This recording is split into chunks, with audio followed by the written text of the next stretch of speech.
الرحمن الرحيم. اللهم صل على محمد وعلى ال محمد كما صليت على ابراهيم وعلى ال ابراهيم انك حميد مجيد. سبحانك لا علم لنا الا ما علمتنا انك انت العليم الحكيم. قال المصنف والشارع رحمه الله: لا يكلف العبد بما ليس في وسعه. وعندما نشي مكلف كونه لا نترتب على خبره كم ندف وسكني. اصل کې دیتا مسله د تکلیف معنی اطاق ویل شي، او په مسله د تکلیف معنی اطاق کې درې قسمونه جوړي. یو قسم هغه دی چې هغې باندې الله تعالی هیڅ د انسان نه مکلف کوي، او هغه دی چې کوم محل ذاته دی ممتنع لنفسه، لکه په جمع د ضدیانو الله پاک انسان نه مکلف کوي چې ته دی فکس په 10 بجې د ګیلاس راواخله او فکس په 10 بجې به واپس کړي. دا نشي کېدای. د تکلیف باندې تک د عمرې قسم چې دی چې محل ذاته دی، دا خو الله تعالی سره انسان په دې نه مکلف کوي. یو تکلیف باندې تک هغه دی چې هغه ممکن په نفسه خو لا عادتا د بنده نه ممکن، یعنې په نفسه خو ممکن وي خو عادتا د بنده نه ممکن. نو دې کې زموږ رایه دا ده د اهل سنت والجماعت چې الله تعالی د دې قسم ایقاع نه کوي، یعنې د اشاعرو رایه ده ایقاع یې نه کوي او نه یې واقع کوي، بنده په دې باندې بالفعل نه مکلف کوي. لکه د هغې مثال دا دی چې تا ته اوس الله پاک دا وایي چې اسمان ته به وخېژي، بس اسمان ته به ځان رسوي، یا خلق د اجسام وکړه. نو عادتا خو اسمان ته تلم صحیح دی، یعنې خلق عادت په طور باندې پیغمبر علیه السلام معراج ته تشریف وړو، او خلق د اجسام هم خلاف د خلق عادت او خلاف په عادت باندې صحیح دی. لکه عیسی علیه السلام به خټو نه مرغۍ جوړه کړه او الله پاک به پکې روح واچوي، لیکن عادتا چونکې داسې نه کېږي، نو چې کوم شی ممکن په نفسه دی خو د عادتا د انسان د صدور محال وي، نو په هغې الله تعالی بالفعل انسان نه مکلف کړي. البته اشاعره دا خبره کوي چې دا جایز دی چې الله پاک د انسان په دې دویم قسم مکلف کړي، یعنې یو جواز دی او وقوع ده، د وقوع قول نه کوي، بلکې صرف دا وایي چې دا جایز دی چې الله پاک د انسان ته وایي چې اسمان ته وخېژه، ځکه چې په اشیاو کې حسن او قبح شرعي ده، ولا يقبح من الله شیئا، او د الله پاک د یو څیز قبیح نه دی، که د انسان ته وایي چې اسمان ته وخېژه نو دغې څه بات نشته. تاسو پوهېږئ په خبره که نه؟ نو دا دویم قسم په دې باره کې د اشاعرو رایې دا ده چې ایقاف وایي نه کېږي او جواز شته. معتزله وایي جواز یې نشته، یعنې اختلاف د اشاعرو د معتزلو په منځ کې په دې مسله د جواز کې دی. پوه شوه؟ حضرات اشاعره وایي چې نه جواز شته چې الله پاک د انسان ته وایي چې اسمان ته وخېژي، جواز یې شته چې شابه د خټه نه انسان جوړ کړه، جسم ته پیدا کړه، لیکن ایقاع یې نه کوي. او معتزله وایي چې دا جواز یې یو قبیح او کمقلتیا ده، الله پاک د دې خبرې جواز هم نه ورکوي. او اشاعره ورته وایي چې اشیاو کې حسن او قبح چونکې شرعي ده، نو الله پاک چې د یو څیز حکم وکړو نو هغه قبیح من هغې نه قبح ختمه شو. خبره باندې پوه شوې؟ دا دویم قسم. دریم قسم هغه دی چې هغه فی نفسي ممکن دی، خو د هغې د عدم سره د الله پاک علم متعلق شوي، نو د دې په باره کې بیا علما دا وایي چې په دې قسم باندې الله پاک انسان مکلف کوي. لکه ابو جهل د الله په علم ازلي کې دا متعینه ده چې دی کافر دی او کافر به مري، خو بیا هم الله پاک د ایمان مکلف کړی دی، ورته ویلي دي چې آمنو کما آمن الناس. د آمنو خطاب کې ابو جهل هم شامل چې ایمان راوړه. اوس دلته ته دا اعتراض کولی شي چې الله ته پته چې دا ابو جهل به ایمان نه راوړي، څنګه په ایمان مکلف کړو؟ د هغې جواب دا دی چې د ابو جهل کفر اختیارول او ایمان راوړل دا جایز فی نفسه دی، ممکن فی نفسه دی. پوه شوه پکې نه؟ او په محال د هغه د غیرهي د وجې نه دی، نو چې یو شي کې امکان فی نفسه او محال غیرهي، نو په هغه قسم باندې الله پاک انسان مکلف کوي، دې کې څه بات نشته. دا درې قسمونه شو ښه، او دا د په خپل انداز باندې دلته بیان کړي دي. ګورئ ورته ولا یکلف العبد بما لیس فی وسعه، او نشي به مکلف کولی دا بنده بما په داسې مسله باندې لیس فی وسعه چې هغه د په وس کې نشته. سواء كان ممتنعا في نفسه برابر خبر دكو فدغه شي کې محالواله لذاتيه كجمع ستة او ممكن يا ممكن لذاته هو عادة محال وي پیش وي لکه خلق الاجسام لکه خلق الاجسام نو الله پاک د دې دویم قسم ایقان کوي اشاعره چې جواز نشته واما ما يمتنع له ذاتين قسم بيان لها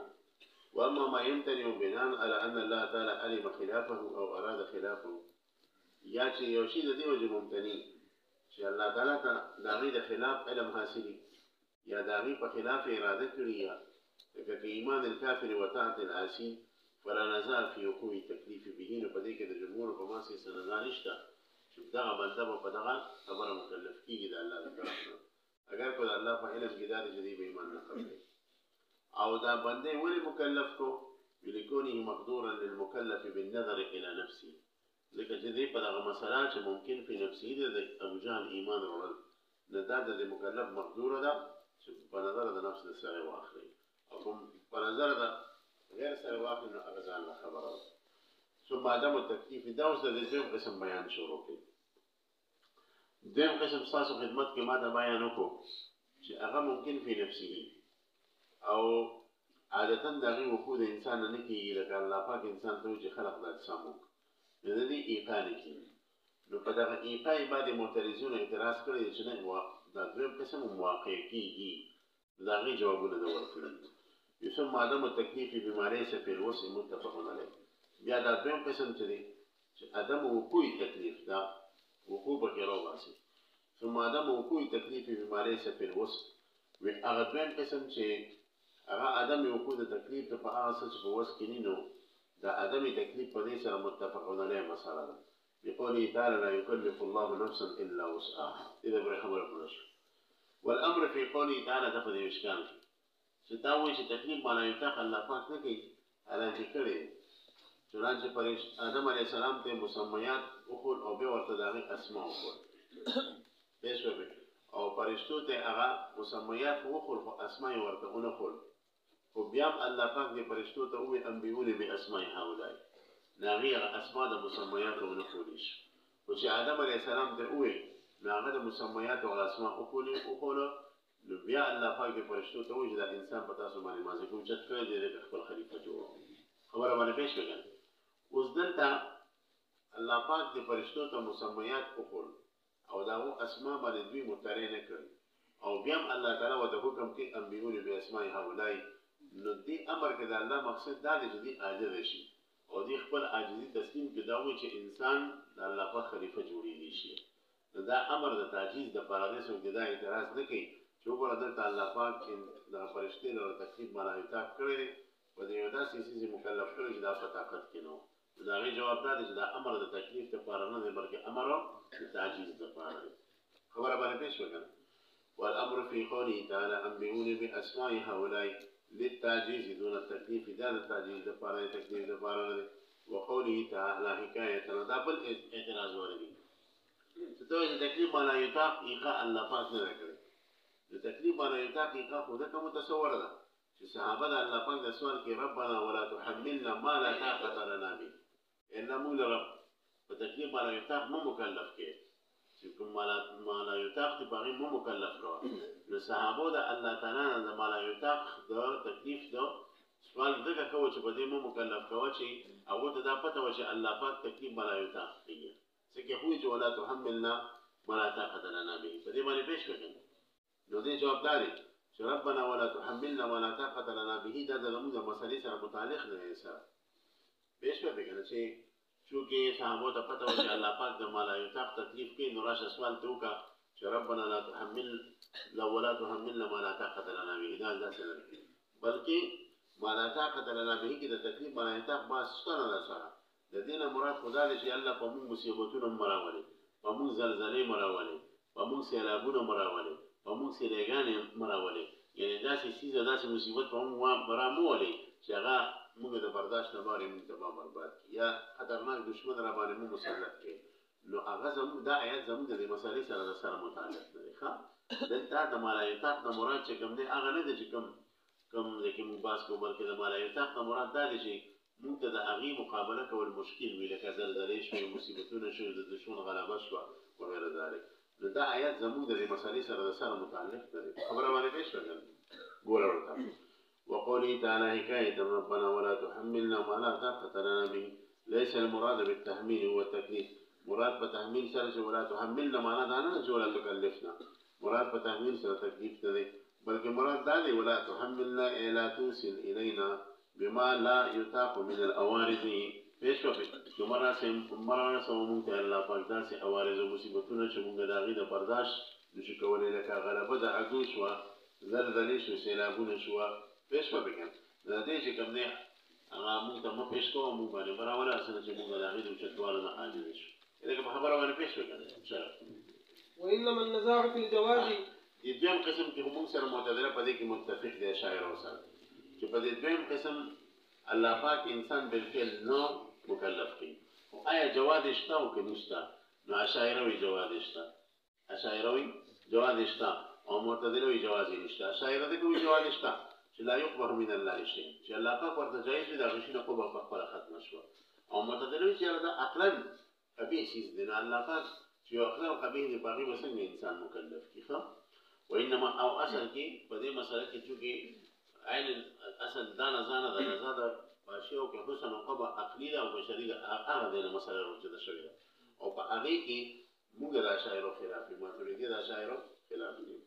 وإنما النذا في الجواز أو نزاع أصل فجواز كذا ومنع المعتدلة والمعتدلين جواز المنيكية بناء على القبه الأقلية تتقبه أقلي وفكي اللافات ترب ترازية وجوزه الأشعري ما من الشريسة بجائز جرية لأنه لا يقبه من الله تعالى شيء كذا اللافات تربني يوشي مقبين قرزية لا يسأل عنه وهم يسألون سلام. وقد يستدل بقوله تعالى أعوذ بالله من الشيطان الرجيم لا يكلف الله نفسا إلا وسعها على نفي الجواز وتقريره أنه لو كان جائزا لما لزم من فرض وقوعه محال ضرورة أن استحالة دانا خلقه ده طرفنا اعتراض شويدي يسوق داوي شبدت بهم قسم جواز النشتا يقاخو ياسم نكي جواز النشتا بذات معتدلو ده طرفنا دليل جوليدي شو ده ما تريديه ده طرفنا وقد يستدل بقوله تعالى لا يكلف الله نفسا إلا وسعها شلا فاتنا مكلف كيو نفسه مگر فارس شده قوسكي ودا دليل قرضي على نفي الجواز فنفي ده وقوف دليل دي سر دليل فنفي ده جواز ماني وتقريره تقرير ده مقام ناري أنه لو كان جائزا كتر تقديم ما لا يتق جائز شيء لما لازم من فرد وقوعه محال لنبا لازم يدي فرد وقوع ده محاله ضرورة أن استحالة اللازم توجب استحالة الملزوم ذكر خبر بديهي ده لازم استحالة واجبي استحالة ملزومة تحقيقا لمعنى اللزوم أو لازم استحالة واجبي استحالة ملزوم ذكر شيء ده معنى ده اللزوم ده مقدمة وتعليق ماسك متحقق شيء لكنه لو وقع كتر التكليم ما لا يطاق واقعشه جواز خبرنا واقعشه إنه لازم كذب كلام الله تعالى نقل لا فاق وفدي كل برني كلام كذب شيء على يكلف الله نفسا إلا وسعها وهو محال أو كذب لا فاق محال لكن الثاني باطل فالمقدم مثله لهذا التكليم ما لا يطاق تصير جواز النشتا خبر ما نبيش بقى لكن يو خبر داش لا شاعر ترى أنت لا جواب تقولي شيء شو مو خذ إيقاع خبرناكم لزوم خبرازي ده كذب بإيقاعك مو خذ جواز خبرناكم إيش ببين جواز زان نسيز دي وإيقاع زان نسيز دي ودي خبر مكري ونبيع بكذب دباري تعالى راتدي فدي آيات لا يكلف الله نفسا إلا وسعها مگر دي خبر هم غنك ومو خذ جواز خبرك ولا يقبه من الله شيء إنه جائز تكشو بيوم جواب داود طرفنا ده كيريشيا ده شاعر طرفنا لا يكلف الله نفسا إلا وسعها ده لو مريق اسم سر متعلق شو محل ذاته ده آيات سر بيوم قسم سر متعلق ده ده آيات ده خبر وكبدليل كتبيان कुछ परिद्वेम قسم الله تعالى इंसान بالفعل مكلف كون كذب دباري تعالى ولازم ايش هو كذب دباري تعالى قبل لازمين لا يكلف الله نفسا الا وسعها ده آيات دي موضوع سره متعلق شي كان ده سره دي سره متعلق ده بلکې دا د عمومي قسم چې جمع د زدين ده هغه قسم سره متعلق وليس تاسو ايش ولا ده دوه جوابونه دفاع وهذا من جانب وليس في الشروط شرط وهذه نقطة في بيان استحالة كل ما يتعلق علم الله تعالى وإرادته واختياره بعدم وقوعه وحلها ده دريم مسألة ترى وهذه نقطة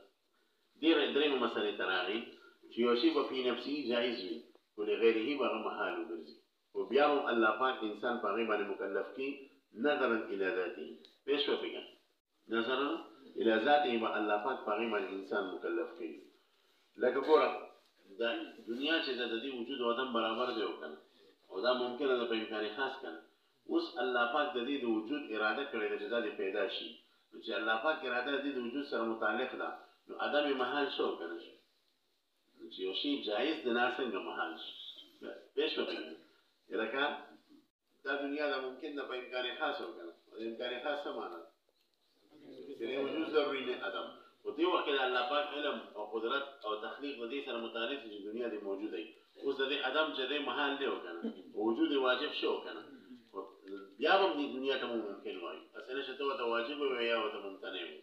ځکه مو ته ممکن وي چې ته نظر الى ذاته کې نظر الى غیره باندې کې نو ډېری خبرې داسې چې هغه په ذاته خو ممکن خو غیره محال شي او بیا هم هغه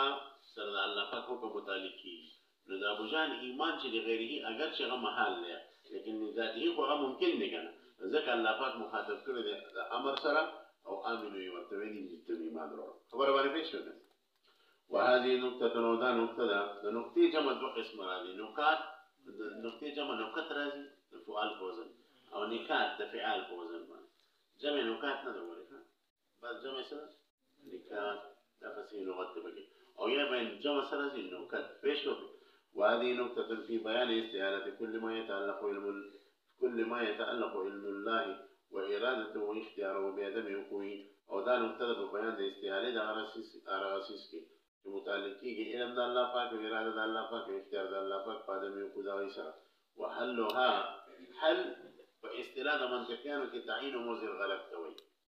تعین موضع الغلط حلها معنا دا چې دې مقام غلطي د تخین او تاسو خبره باندې کومه وحلها أن لا نسلم أن كل ما يكون ممكنا في نفسه لا يلزم من فرض وقوع محال هل الذي ذلك لتسلم ومن غير شيء ممكن في نفسه لازم دي نشي داغي ده فرض وقوع محال لا سندانه تسلم بلکې کله کله بداسي کی چې یو شی ممکن في نفسه خدای د ایقاد واجبه محل لغیره لازم پیش کوي کنه ها ان وانما يجب ذلك لو لم يرد له الامتناع بالغير او واجبي با عليهم وإنما يجب ذلك وواجبي وبد باندې عدم لزوم د محال ذلك مشار له سوق عدم لزوم المحال وإنما يجب ذلك وواجبي وبد عدم لزوم د محال لو لم يعرف له الامتناع بالغير كثر امتناع بالغير نيه لو امتناع بالغير نه بیا عدم لزوم د محال راځي به شو بګم والا كثر داسنيه يعني امتناع بالغير ولا راشيه والا سواء امتناع بالغير والله شيء جاز ان يكون لزوم المحال لو بياخذ جائز ده لزوم المحال والله شيء بناء على الامتناع بالغير لوجد امتناع بالغيرنا على تركورنا ان الله تعالى لما اوجد العالم ورد ان شاء الله فك العالم پیدا کو په قدرت او په اختیار خپل سره فعدم ممکن ان العالم ممکن ده په امکان خاص سره نو الله پاک دا عالم پیدا کو په قدرت او اختیار سره نو عدم ممکن ده په نفسي مع انه يلزم من فرض وقوعه تخلف المعلول عن علته التامه او سره دې چې لازمي کې د فرض د وقوع د دې عدم د عالم د تخلف د معلول د علت التامه او تخلف د معلول د علت التامه او هو محال د محال دی ځکه الله پاک اراده د الله پاک د اراده او تخلیق د دنیا سره متعلق شو د علت التامه شو او د دنیا وجود ورسره شو معلوم شو نو کته چې اوسم د دنیا عدم قبلي د تخلف د معلول د علت التامه راشي او تخلف د معلول د علت التامه محال دی اګه خبره به شو وليس تبشر أسان والحاصل أن الممكن لا يلزم من فرد وقوعه محال بالنظر إلى ذاته حاصل سبق ذلك دريم قسم شيء ممكن أغني شنو بلازم إذا فرض وقوع غير محال هو شيء ذات تنظره يعني ممكن أغني في ذاته أغا واقع شنو غير مسؤول محال والد رازي وأما بالنظر إلى أمر زائد على نفسه كشر غير نظرك متعلقات نظرك فلا نسلم أنه لا يستلزم المحال نمون نه تسلیمو چې دا غینه بس محل نه لازمیږي با او هغه محل لازمیدل د الله پاک امر د نقصان نه ورکی بیا نو الله پاک دغه کس چې کوم دی په غشي مکلف کې چې کوم ممکن فی نفسه دی او په محل غیری دی ځان نه مسله دغه خبره باندې پېښ وکړه چلو و دې دا مسله شو چې علماء دی ون دا وی چې د کذب باندې تکلم الله لا جایز دی خو یې قاینه دي دا خبره پېښ وکړه او دې کې علماء دیوبند اشاعره کوله غستري او ماتریدي وایي چې نه د کذب جواز نشته علماء دیوبند وایي چې د کذب جواز شته چې الله په قادر وي ځکه دا خبرو کې یو قسم نه پېښ شوی خو بل طرف ته ایقاع بالکل نه کوي اشاعره دا خبره کوي خیال نه کوي او ماتوریدي وایي چې په دې کې د باندې قدرت د سره د الله شته نه پېښ شوی ایقاع خو لا بعید خبره ده په کې د باندې قدرت د الله پاک جایز هم نه دی دا ماتوریدي وایي اور باندې پېښ شوی نو دا مسله د اشاعره په نسبت باندې یو شان ده ماتوریدي په نسبت باندې بل شان و زموږ علماء دیوبند دلته د اشاعره موقف اخیستی دی نو دا بل بوتل پکې راغی امرالله خان بریلي د باد نه بتنګ جوړ او د وړي د دانې نه چې کوم دی غر جوړ کړو دا وایي علماء دیوبند وایي چې الله پاک دروغجن دی دروغ وایي هلکه دروغ ویل دا د دروغ ایقاع ده دروغجن کېدل دا د دروغ ایقاع ده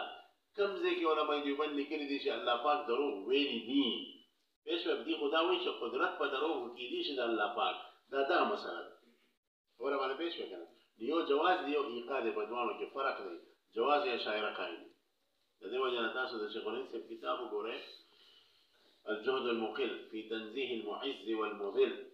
شاندار کتاب دی په امکان کې په مسله دا به تاسو ټولې خبرې واضح شي او هغه د اشاعره اوږد عبارتونه راغستي چې دلته علماء دیوبند د اشاعره اقوال راغستي خبره باندې پېښ ځکه هم وایي چې علماء دیوبند اشعریت پسند ماتریدیان وایي تاسو چلو وما يوجد من الألم في المضروب عقيب جلد إنسان زمان هم سمونه